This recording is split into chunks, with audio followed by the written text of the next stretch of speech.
Hi YouTube, my name is Karen. I'm a comic convention crafter and vendor for my business So Endearing.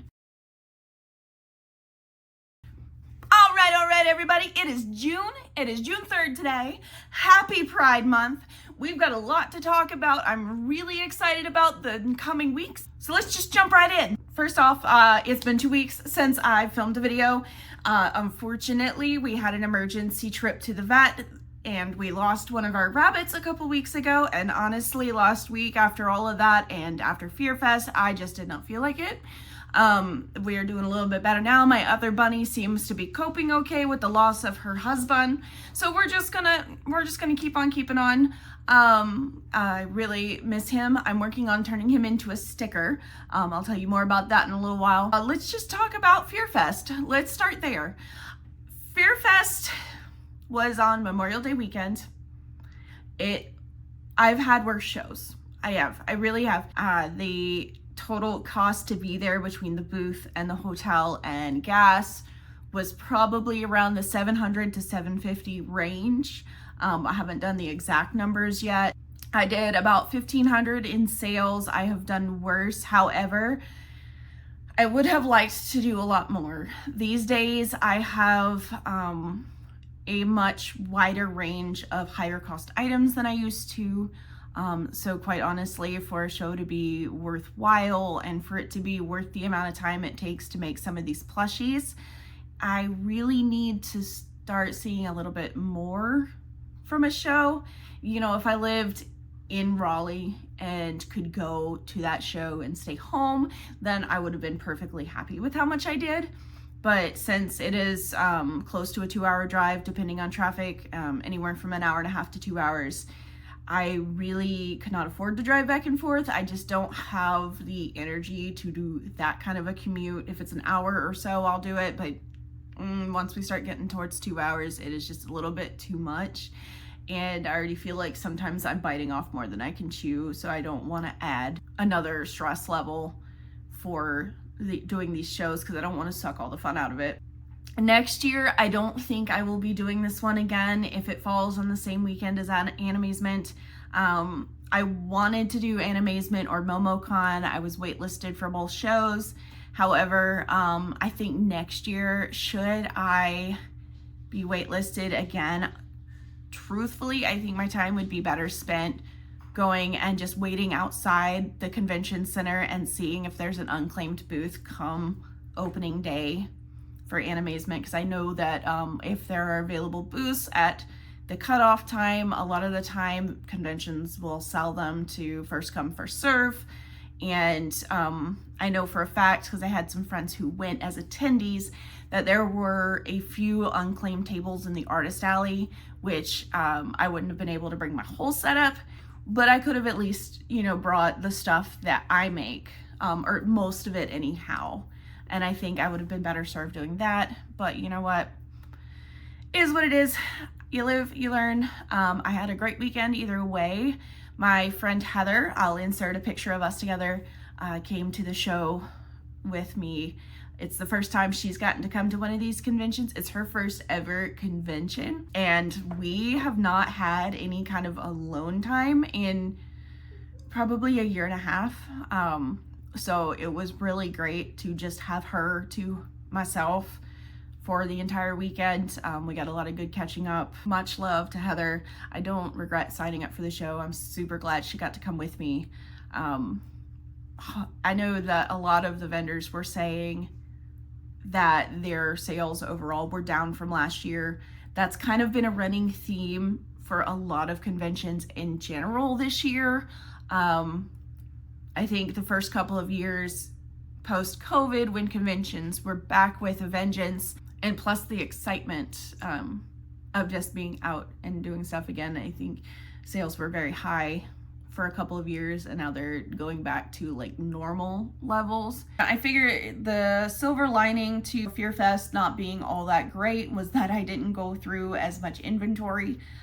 Funny enough, at that show, earrings were my best seller. Which has not happened in a while.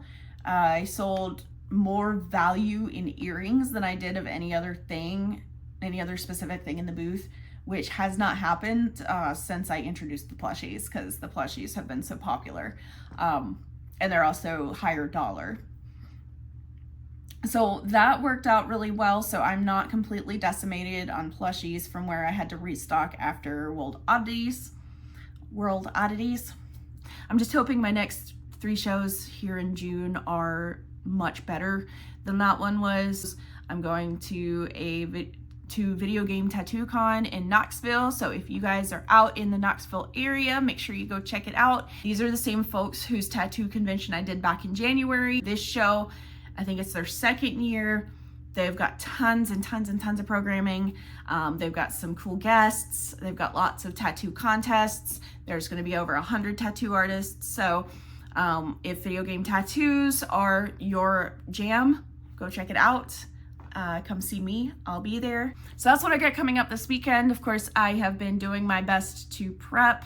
So this weekend I've got Video Game Tattoo Con. My friend Devin is going with me. He's one of my oldest friends. I've known him since 2010. We met working at a haunted house way back when. So excited that he's going with me, and so excited that he was free, because this is right up his alley. He's covered head to toe in tattoos. He's been with me to another tattoo convention a few months ago. We are well into con prep for June. So what I've made so far, I wasn't prepping specifically for Video Game Tattoo Con. I was just kind of prepping for the month of June in general. I've just kind of been crocheting and getting stuff done. So let's talk about what I've made. So of course, I mean, you guys have seen my Giant Mama macaroon turtle. This is the regular macaroon turtle from Crochet by Jenna. I make it in a size 7 yarn. She usually uses a size 6 and a much smaller hook. So mine comes out significantly larger than hers. So that is my like medium turtle. And then my small turtle, which in her makes, is probably a little bit bigger than a hand's. This is my baby turtle. This is her mini macaron turtle pattern. Same thing, I do a size 7 yarn, size 10 hook, so it comes out a lot bigger. I've made some of those. I've got the one medium turtle. I plan to make another one before this weekend if I have time. And then I've got 4 of the babies. I have created a new pattern. I had a friend test it out for me. She did a great job, gave me a lot of great notes. I was able to make some changes to make it more readable. And so now my new pattern is out, and it is for a macaron cat.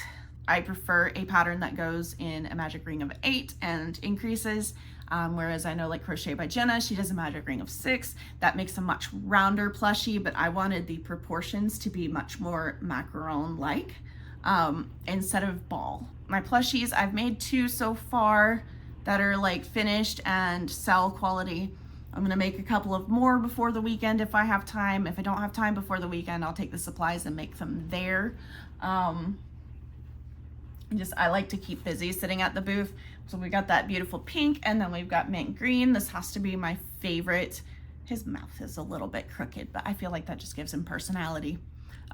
This mint green is my favorite color in all of the yarns that I have tried.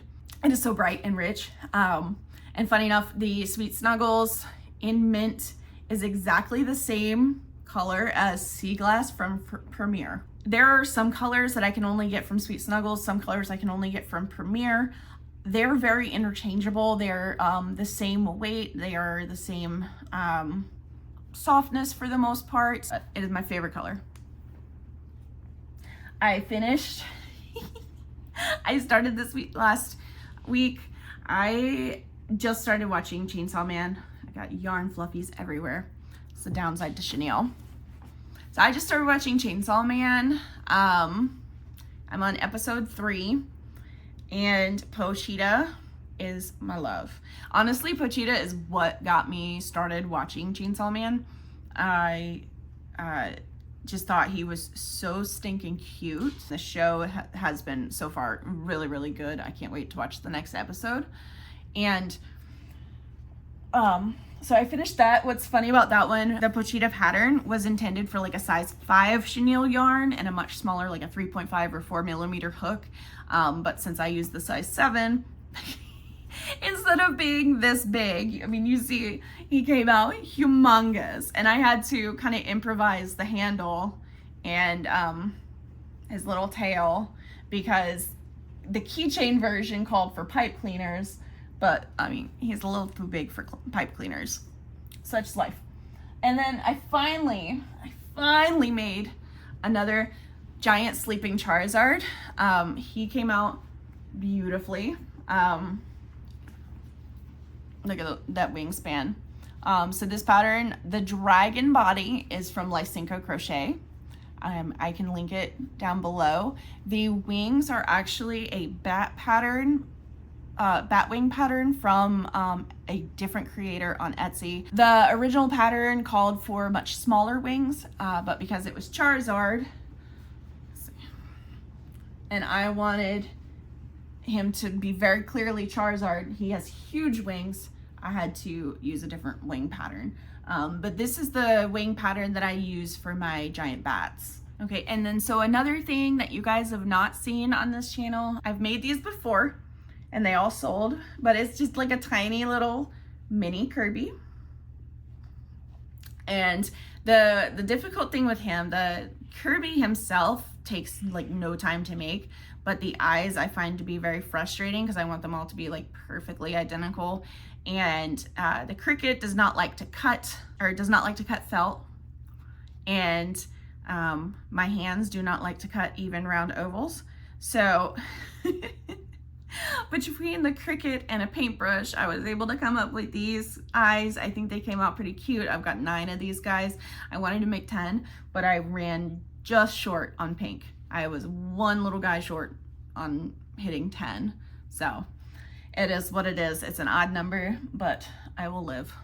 The other thing that I had that was new at Fear Fest was my stickers. I am pretty pleased with how they did. I ended up selling about a dozen, which was great considering how few sales I had overall, and they were just kind of up in the front corner. I didn't have to point them out. People just gravitated towards them. It was very validating.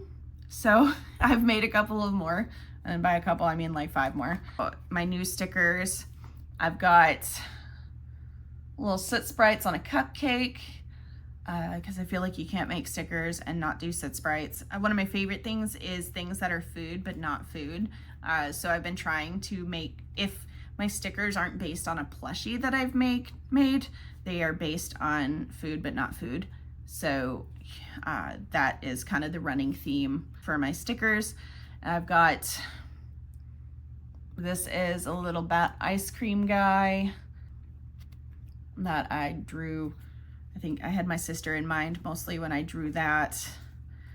I've got a new Mimikyu sticker. I don't know why I gave him the Pennywise balloon. Just something told me that he needed to be more than just Mimikyu standing there, so I added the balloon just to add a pop of color, and I'm pretty happy with it. I've got a new Eevee sticker. This is based off of the little Chibi Eevee plushie that I make. And then I turned Echo, who is my surviving bunny, into a little Cinnabunny. I got that idea. I'll include the picture here. I bought some new plushies from a small batch creator to kind of help fill out my booth, especially with this being a very busy month. I didn't want to run short. And usually I have some commercially made plushies, but they're like mass produced. And I wanted to have something that was much smaller and unique. So I bought from Daisuke Critters a batch of food animals. They are adorable. So that's what inspired my Cinnabunny sticker. Of course, mine looks like my bunny and not like the plushie. I don't know if I showed my Gur sticker, Doom Doom. That was the most popular one at Fear Fest because everybody loves Gur. This is a design that I did a couple of years ago for a friend. It is a Overwatch Pokemon mashup. If you know, you know. I was very proud of that design. I had to really dig to find those files because my computer like killed itself a couple of years ago and we almost could not save it. So there were some files lost, but I did finally find them. So I'm happy about that. And then I've also got Ditto. You can be anything. It's funny. because I know that the story behind Ditto can be a little bit dark, but I looked up like Ditto memes, and that was the most common one. And you know, it's Pride Month, and my little Ditto plushie and the sticker drawing looked so happy, so I added a rainbow, and it's cute. We're loving the stickers right now. Other big thing this month, we've got Pride. Happy Pride Month, everybody. My sister is LGBT. I've got several friends who are part of the LGBT community. I've got a lot of love and respect, and I am so very happy to be celebrating this month with you guys. I am excited. I'm doing Winston-Salem Pride again this year. We signed up for it initially, my sister and I, last year for the first time. They were struggling to fill their spaces with vendors. Last year the event was an unexpected smash hit. Attendance was way up. It was an incredible day. And so like when applications came out again this year, I immediately signed back up for it. Not only does it help support the LGBT community, it's also really a great environment for bringing my kiddo and exposing her to all of the different types of members for the community. Last year she met her first drag queen and talked about it for days. She was so excited. And so we're looking forward to a great time again this year. To anybody who is a member of the Alphabet Soup community, this month we celebrate you. We love you. I know that at times tensions are high. I know that as a cis-presenting straight white female, I can never understand what it's like to live in the skin of somebody who is from the LGBT community. I am here. I support you.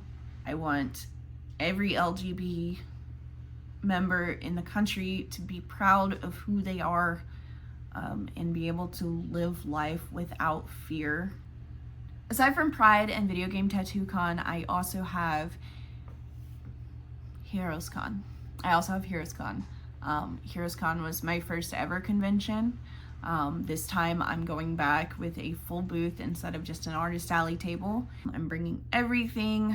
Hopefully I picked an okay location. Heroes Con is one of those where, depending on when you were approved and if you're a returning vendor, they kind of go down the list, and based on seniority and stuff, they let you choose your spaces.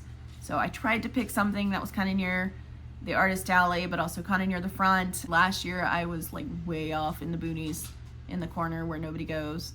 So hopefully this year I will see a lot more traffic, and we'll be able to leave this year again with the same good feelings that I had last year. That's everything that I have for you guys today. I got a little somber there for a minute, but that's okay. Sometimes we gotta be a little serious. If you are interested in my macaroon cat pattern, I will link my Etsy down below. That is the only place you can get this pattern. And as a thank you for coming from my YouTube video to my Etsy shop, if you use the code So Endearing YouTube on Etsy, I will give you 10% off your purchase for both my cat macaroon pattern and then also my giant mama macaroon turtle, if you are interested in either of those.